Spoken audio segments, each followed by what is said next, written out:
of the jobs you had growing up as a kid. What were some jobs? Growing up in New York, I shovel snow, rake leaves. I used to run BX, the cable, through at 12 years old, through the abandoned buildings in the Bronx. So some of the people in the Bronx right now have cable or electricity ran by a 12-year-old. Kids, I'm telling you, the 70s were wild.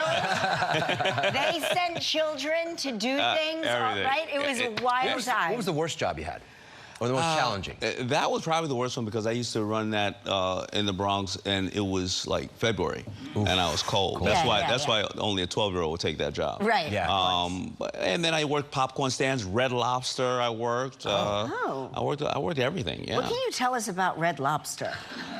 You know, Red Lobster, I learned how to sell at Red Lobster. I learned that they don't make money off of the steak. They make it off of the desserts and the drinks and the appetizers. So I would always take the dessert order before I took the meal order and said, just take it off the menu. Take it off your take worry it off your list. check. Yeah. If you don't want it to end, nobody ever took it off their check. Yeah, right. Because they'd always say, yeah, I'll give it to a friend. And I would see him outside in the parking lot scarfing it down in the yeah. So, yeah, they want so, to. That's yeah, so I increased my sales. It's actually a very smart strategy. Yeah, I used to say, oh, the dessert's going to run out. Order it now. So now, all of a sudden, I'd add 10% to the bill, and later on during the year, it would be 10% more in my... Who were the worst tippers at Red Lobster?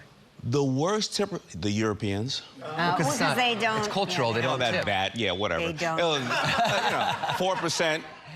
But when we go over there, do we have to tip?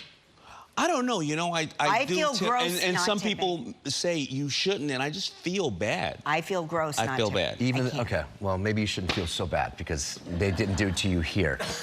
I know, it's a tough one. It's a cultural thing, yeah. I can't